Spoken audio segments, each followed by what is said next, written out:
Mais um final de semana, mais um Ler Açores. A nossa convidada de hoje é Madalena Sambento.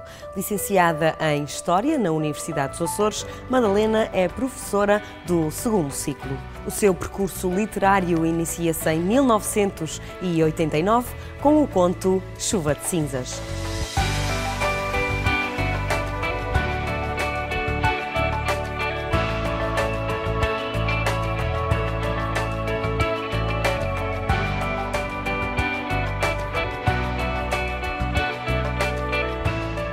A literatura entrou na minha vida desde que eu era criança. Primeiro através da leitura e das histórias contadas, como é óbvio, e depois através de uma certa fabulação mental, que mais tarde passou à escrita. A minha primeira experiência, as histórias contadas, que não são livros, mas são livros em embrião, digamos. Eu gosto da escrita, uma escrita extremamente sensitiva, mas também com uma certa clareza. Gosto da escrita que essencialmente transmite emoções. Eu comecei com um conto premiado, o conto Chuva de Cinzas, depois passei mesmo ao romance histórico, que é a minha área de eleição, é a área que mais me atrai, e com o romance histórico ganhei o Prémio Vitorino Nemésio, com os expostos. Os expostos, por exemplo, situam-se aqui, a sua ação situa-se nos Açores, numa atmosfera perfeitamente insular e numa época que é o século XIX. Nessa época nós tínhamos a cultura da laranja, como muita gente sabe, e essa cultura proporcionava uma exportação e um contato com a Inglaterra que era extremamente benéfico e muito interessante para os dois povos. Essa história conta o que é que se passa, não só nos meios económicos dos produtores da laranja, como faz referência especificamente a uma figura, um homem neste caso, que foi exposto na roda, que era outro problema muito típico da época. Portanto, ele não sabe quem são os seus progenitores e nasceu com esse estigma e cresceu com esse estigma e tenta traçar um bocadinho de uma forma romanceada o percurso dele ao longo da vida. Depois escrevi um pouco de história menos ficcionada para a Santa Casa da Misericórdia e finalmente escrevi o Diário das Mulheres Toleradas. O ano passado escrevi um livro para a minha filha, que não é a minha área de eleição, é um conto infantil, mas foi um livro que ofereci à minha filha mais nova. Este ano, provavelmente, na época de inverno, irá sair o último romance, que também é um romance histórico. É um romance sobre uma figura muito conhecida e muito querida dos açorianos. É uma tentativa de explicação da vida dessa figura que, a meu ver, é uma mulher e, a meu ver, não tem sido bem explorada, ou seja, fixaram-se apenas numa parte dessa figura e eu pretendo mostrá-la na sua humanidade. A forma mais fácil é participar, quer o professor quanto os alunos. Não se pode impor leituras, deve-se partilhá-las. Esta é a única forma. Na medida em que o cinema e o teatro têm influência na vida humana, pois com certeza que terão influência na minha escrita.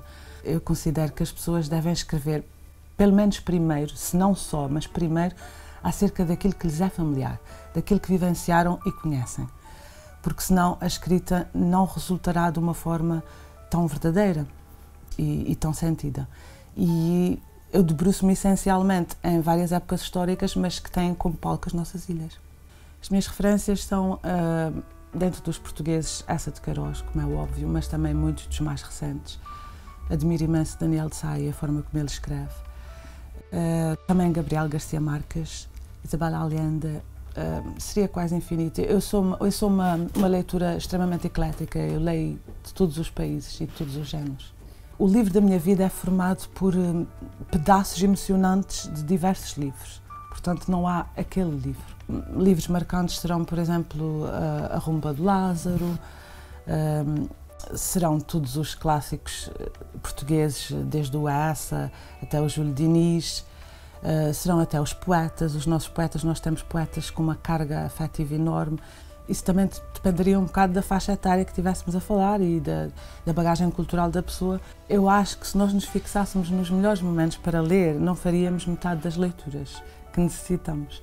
Portanto, o momento ideal seria aquele em que estivéssemos em repouso, numa altura de lazer, só que eu pessoalmente já li em alturas muito pouco verossímeis. Eu leio porque tenho necessidade, porque me apetece, porque faz parte da minha composição vital.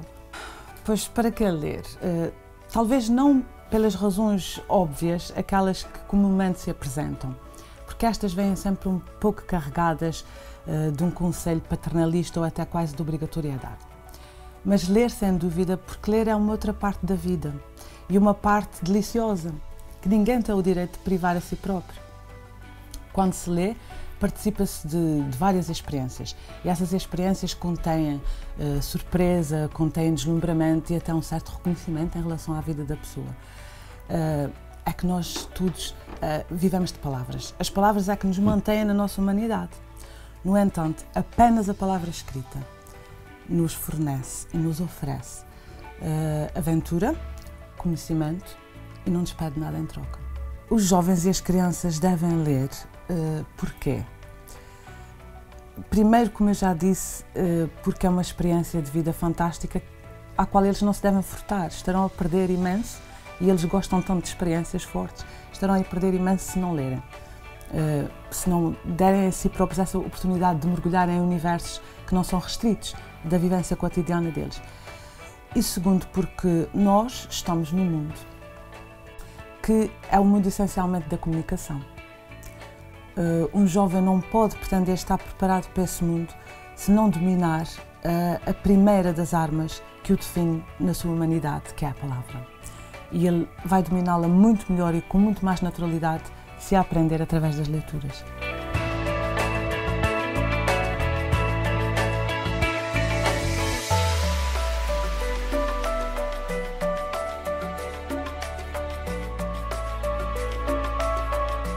Já sabe que pode rever este e outros programas em facebook.com/leracores. Até para a semana.